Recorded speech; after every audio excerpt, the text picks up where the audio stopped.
March 19th, 1965. Midnight. A man in a spacesuit stands alone in a frozen Siberian forest, fighting with bears and wolves. 12 hours ago, he was floating 475 kilometers above Earth, humanity's first spacewalker, broadcast live to millions. The capsule behind him is dead, no heat, no rescue until dawn, and minus 30 degrees and dropping. And the most insane part? This isn't even the worst thing that happened to him today.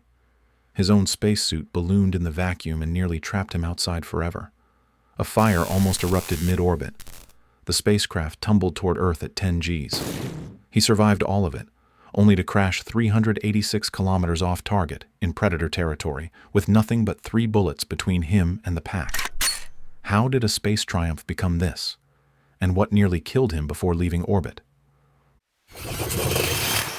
March 18th, 1965. Baikonur Cosmodrome.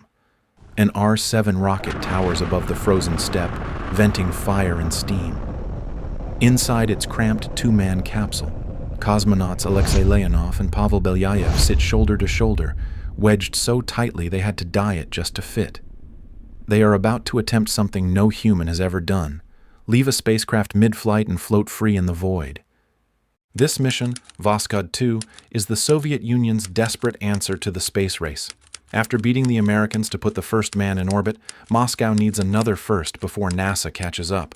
The Americans are planning a spacewalk for June. The Soviets intend to beat them by 3 months. The rush has already cost them something critical. To make room for Leonov's spacewalk, engineers bolted an inflatable airlock onto the capsule and stripped away key safety systems to compensate for the extra weight. The ejection seats are gone. A launch escape tower was never installed. If the rocket explodes in the first 2.5 minutes after liftoff, there is no abort, no bailout, and no second chance. Leonov and Belyayev know this, but they accepted it anyway. 5, 4, 3, 2, 1. Ignition. The rocket's engines thunder to life, dumping 7 million pounds of thrust into the launch pad. The 2 cosmonauts slam back in their seats as Voskhod 2 claws toward the sky. For the next 150 seconds, their fate hangs by a thread. Only after the protective shroud falls away can any emergency escape even be attempted, and until then they can do nothing but ride the controlled explosion beneath them. Leonov's pulse jackhammers in his ears. The vibration rattles his teeth. Against the odds, the booster holds together. Voskhod 2 punches through the atmosphere and into orbit. The crushing G-forces ease. Weightlessness takes over. In mission control, a cheer erupts. But inside the capsule, Leonov's real work is just beginning. The spacewalk, the dangerous part, lies ahead. As Voskhod 2 circles Earth, Leonov prepares to do what no human has done before: leave the safety of his spacecraft in flight. It is a high-risk ballet in zero gravity, rehearsed for months, but never tested for real. Millions of Soviet citizens listen on radios or watch fuzzy television broadcasts, unaware that this triumph could become a tragedy at any moment. Leonov secures his helmet and gloves, double-checks the tether that will keep him attached to the ship, and gives Belyayev a nod. The airlock inflates and extends from the capsule's hull like a giant canvas balloon. Leonov squeezes into this tube, heart pounding with excitement and dread. The hatch seals behind him. One thin door now separates a living man from the lethal vacuum of space. He does not know it yet, but every step from this moment will bring him closer to disaster. What happens when his spacesuit starts inflating like a balloon? And why will mission control be completely useless when it does? Leonov pushes himself out of the airlock, and suddenly he floats free, 475 kilometers above the Earth. For a few heartbeats, it is beautiful. The silence is total. He can hear his own heartbeat in the void. Below him, the Sahara Desert drifts by, golden and endless. Alexei Leonov has just become the first human to walk in space. He is utterly alone, a tiny speck adrift over the planet, mankind's solitary emissary to the cosmos. The triumph lasts 12 minutes. As Leonov maneuvers, he starts to spin, twisting at the end of his 5-meter tether. He stops the rotation, but now notices something alarming. His suit is bloating. The vacuum of space is making the fabric of his Berkut spacesuit expand outward, stiffening its joints. His fingers slip out of his gloves. His feet float loose in his boots. He can barely bend his arms or legs. Worst of all, when Leonov looks back toward the airlock, a bolt of panic shoots through him. He is too big to fit through the hatch. Inside the capsule, Belyayev waits, unaware of his partner's crisis. Leonov was supposed to re-enter feet first, but now, even that will not save him. He has only minutes of oxygen left. And in roughly 5 minutes, Voskhod 2 will swing into Earth's shadow, plunging Leonov into total darkness. If he is still stuck outside when night falls, his chances of getting back in drop to 0. No one has ever faced this situation. Mission Control has no advice because Leonov has not told them. He decides to save himself. Out of options, he opens a valve to slowly bleed air from his suit, watching the pressure gauge drop. 0.4 atmospheres, 0.3, 0.27. He descends well below the safety limit, risking decompression sickness. Almost immediately, he feels it, a pricking, pins and needles sensation in his legs and arms, the first ominous sign of the bends. He grits his teeth and keeps venting until, at last, his bloated suit shrinks just enough. With great effort, Leonov forces his rigid body back toward the airlock. In a breach of protocol, he dives in headfirst, the only way he can squeeze through. Inside the narrow airlock tunnel, he has to contort himself upside down to close the outer hatch behind him. His body is overheating from the exertion. Sweat pools in his helmet and stings his eyes. His core temperature soars dangerously high, nearing heat stroke. Black spots dance at the edge of his vision, but he refuses to black out now. Using the last of his strength, Leonov opens the inner hatch and tumbles into the capsule. Pavel Belyayev grabs his suit and hauls him fully inside. Leonov collapses, panting, his undersuit sloshing with sweat. His heart races near its limit. But he is alive. He made it back. Relief washes over both men. Against all odds, the world's first spacewalk has ended without immediate disaster. Yet as the two cosmonauts catch their breath, a new danger is already coiling around them, one that will make the spacewalk look simple. What happens when the capsule's oxygen levels start climbing toward explosive concentrations? And why has the automatic re-entry system just failed? 10 minutes later, Voskhod 2 faces another crisis. A loud bang shudders through the capsule as explosive bolts fire, jettisoning the now empty airlock tube. The hatch has warped from Leonov's prolonged spacewalk, and now it is not sealing cleanly. Almost at once, the cabin's environmental system starts behaving erratically. Leonov and Belyayev exchange a wary glance. Something is wrong with their air. An acrid smell hits their noses. The needle on the oxygen meter is creeping upward. The capsule is becoming an oxygen-rich tinderbox. Both men know what that means. In a pure oxygen atmosphere, any spark could turn the spacecraft into an inferno. Only a few years earlier, a cosmonaut trainee named Valentin Bondarenko had died horribly in a ground test fire under similar conditions. Leonov refuses to let Voskhod 2 become a steel coffin. He and Belyayev work quickly, improvising to bring the oxygen level down. They crank down the cabin temperature and dampen the air, anything to reduce pressure and avoid static. Seconds stretch into tense minutes as they fight the invisible threat. Finally, after a harrowing struggle, the oxygen gauge stabilizes and slowly begins to fall. They have averted a fire by the slimmest margin. That relief does not last long. The automatic re-entry program has failed.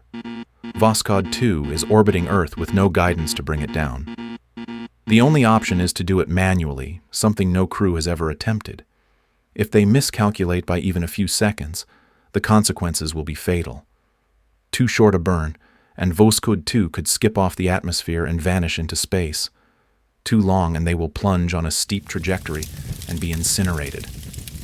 Belyayev, a seasoned fighter pilot, takes the controls with steely calm. The two men position the capsule for a deorbit burn on their next pass over the Soviet Union. They know this will send them hundreds of kilometers off course. There is no way to aim precisely by hand, but better to land off-target alive than to never come down at all. At the correct moment, Belyayev presses the ignition 3, 2, 1. The retro-rocket fires. For a few critical seconds, the engine roars, slowing the spacecraft. Leonov feels a jolt as their descent module separates. At least it is supposed to. Then a sudden yank throws him against his straps. Through a window, he sees something horrifying. The instrument module has not fully detached. Cables and struts still tether the two sections together. Voskhod 2 is now a lopsided spinning dumbbell plummeting from space. The cabin begins to rotate end over end, faster and faster. Leonov's vision blurs as the G-forces mount 5 Gs, 7 Gs, approaching 10 Gs. It feels like an elephant is crushing his chest. He can barely breathe. Loose pencils and checklists slam against the walls as if flung by an invisible hand. Belyayev clenches his jaw. If the capsule does not stop spinning, they will black out and never wake up. Then, an abrupt pop. The connecting cable finally burns through from the atmospheric heat. The orbital module shears off, and the descent capsule rights itself with a jolt. Parachutes deploy, snapping them violently but slowing their fall. Leonov gasps as the brutal G-load eases. After several seconds of dizzy silence, he realizes they are still alive. Both men are shaken and bruised but conscious. As the capsule descends under the parachute, they catch a glimpse of terrain below. Endless white and green, snowy forests stretching to the horizon. No cities, no recovery crews, just wilderness. They have completely missed the target landing zone by at least 386 kilometers. Their trajectory has carried them directly over Moscow, and now they are dropping into the trackless taiga of the Ural Mountains. Moments later, on March 19, 1965, the two cosmonauts slam back to Earth. The spherical capsule smashes through tree branches and sinks into a deep snowdrift before finally coming to rest. The impact hits like a freight train. Leonov is thrown forward and the straps bite into his shoulders. He hears a final bone-shaking crunch as the capsule stops. And then, silence. Everything goes black. They have survived the vacuum of space. They have survived a tumbling, fiery reentry. But when Leonov opens his eyes, he will discover that his most dangerous hours are just beginning. What waits for them in the frozen forest? And why does every Soviet cosmonaut carry a pistol? Leonov's eyes flutter open. His head is pounding, but he is alive.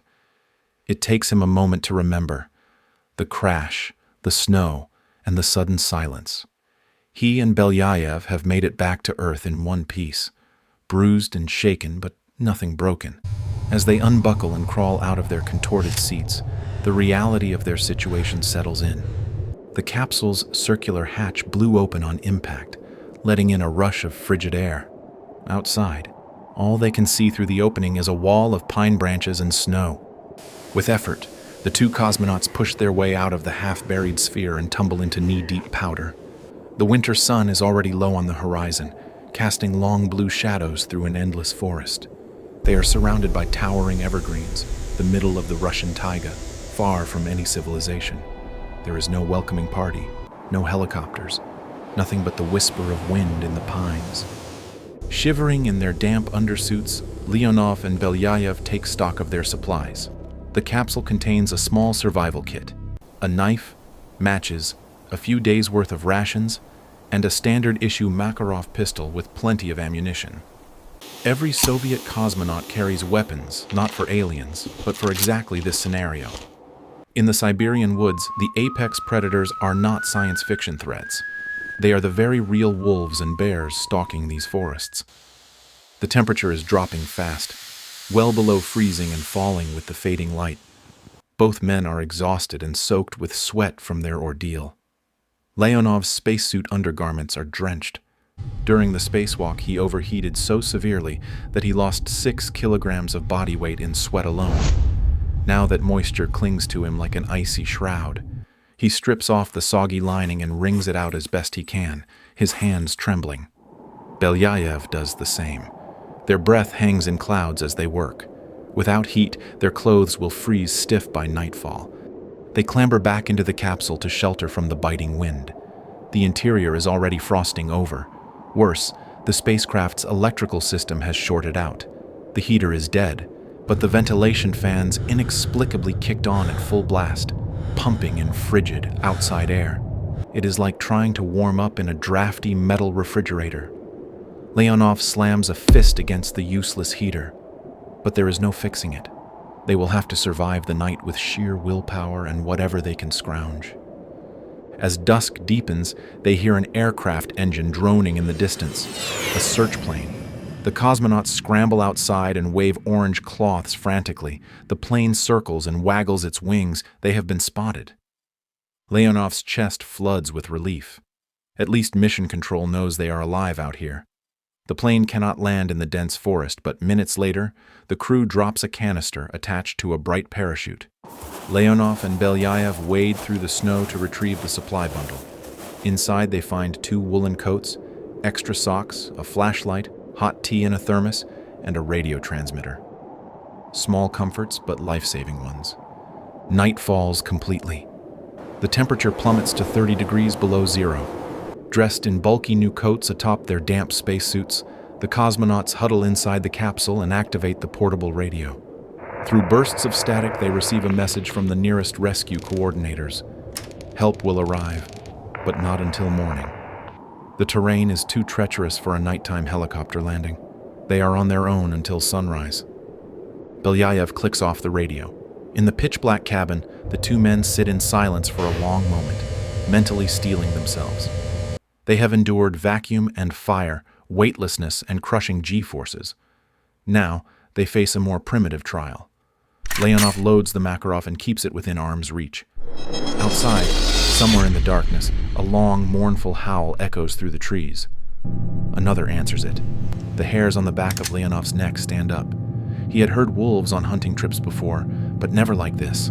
Never while he was the potential prey. Through a small porthole, he catches a glimpse of movement between the trunks, a pair of glowing eyes reflecting their flashlight's beam. Then another. The wolves are here, and they are circling. A chorus of howls erupts from the timber, closer this time. Yellow eyes blink in and out of the shadows, encircling the tiny metal shelter. The cosmonauts exchange tense looks.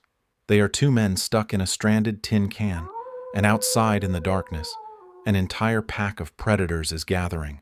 Will 3 magazines of ammunition be enough to hold them off until dawn?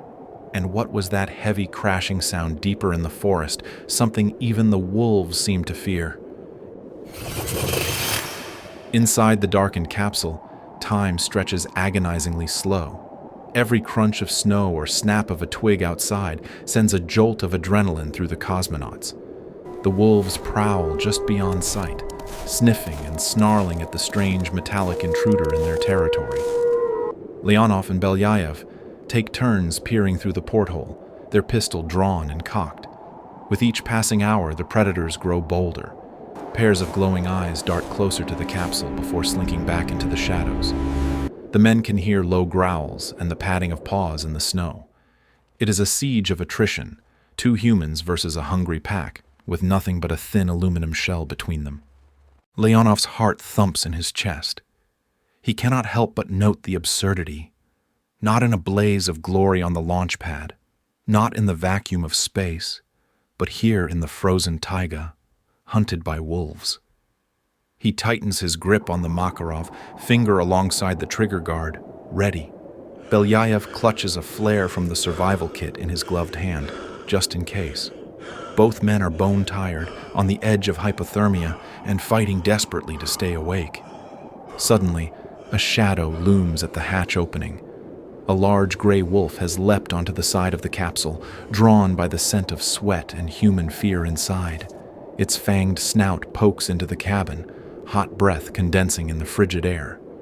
Leonov does not hesitate. He squeezes off a shot that explodes in the night. The gun's flash illuminates a dozen furry shapes skulking between the trees. The wolf at the hatch yelps and scrambles back into the dark, unharmed but frightened by the noise. The pack retreats momentarily, startled by the fire and thunder that burst from the strange object. The wolves scatter, but they do not go far. Through the long hours of the night, the pack tests the cosmonauts again and again. They circle, probe, and retreat, unwilling to relinquish their prize. Leonov fires warning shots whenever the gleaming eyes creep too close. The echoes of gunfire roll through the forest. Between the volleys, the two men sit shivering in total darkness, teeth chattering uncontrollably. Their muscles ache from cold and tension. This trial is unlike anything they endured in training. In orbit, they had floated among the stars. Now they feel like prey, cornered on the forest floor. By 4 a.m., only 3 bullets remain in the pistol's magazine. Leonov decides to save them for absolute necessity. The wolves keep their distance, prowling and howling as if waiting for the cold to finish the job. At one point, Leonov hears a heavy branch crack in the distance, far beyond the pack's perimeter. Something big is moving out there, bigger than a wolf, a bear. His stomach knots. One of those could tear the capsule open like a tin can. For a long moment, even the wolves fall silent, as if wary of a larger predator encroaching on their hunt. Leonov grips the pistol until his knuckles blanch, straining to hear any hint of the bear's position. Finally, whatever it was wanders off into the night, and the wolves' howls rise up once more. Belyayev and Leonov huddle back to back, sharing what little body heat they have. Every so often, Leonov slaps his arms and chest to keep blood flowing, and Belyayev stomps his feet inside the cramped capsule. Stay awake, stay alive, they remind each other. Sunrise is their lifeline. At last, a faint glow creeps into the eastern sky. The long winter night has finally yielded to a pale blue morning on March 20th, 1965. With daylight, the balance shifts. The wolves, wary of the growing light and the unknown day, begin to slip away into the forest. As if on cue, a distant shout echoes through the trees. Human voices. Leonov fights the urge to sob with relief. He pokes his head out of the hatch and sees figures emerging between the pines, men on skis, waving and calling their names. The rescue team has arrived. After trudging miles through the snow, the search party finally located the fallen capsule. Several armed soldiers fan out to ensure the wildlife is gone while others rush forward with blankets and a thermos of hot broth. Strong arms help Leonov and Belyayev out of their icy metal refuge. They are stiff, shivering, and pale, but very much alive. Within an hour, the recovery team has built a roaring bonfire beside the capsule and assembled a makeshift log cabin for shelter. The cosmonauts, wrapped in blankets, watch the flames dance, feeling life creep back into their numb limbs. Their bulky spacesuits, now muddy and frozen, hang on pine branches near the fire to dry, a surreal sight in this rustic camp. Both men wince as pins and needles' pain signals blood returning to their half-frozen hands and feet.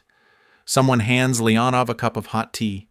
He cradles it in trembling hands, savoring the warmth. Belyayev lets out a shaky laugh, finally letting himself relax. They made it. The next day, once the weather permits, the two men strap on skis alongside their rescuers and glide several kilometers through the snow to a clearing where a helicopter can land. When Leonov finally steps aboard the aircraft, he allows himself one last look back at the silent, snowy woods where they nearly met their end. In a single mission, Alexei Leonov had become the first human to walk in space, the first to nearly die doing it, and the first cosmonaut to survive a night siege by wolves. The Soviet propaganda machine would celebrate only the first achievement: the near-fatal suit malfunction, the oxygen crisis, the tumbling reentry, the 36 hours stranded in the taiga. All of it would be classified for decades. The world would hear only of triumph. But Leonov knew the truth. He had stared down death not once, but 5 separate times in the span of 24 hours, and walked away from all of it. 6 years later, Leonov would be selected to command the Soviet lunar landing mission, humanity's next great leap. But that program would never reach the launch pad.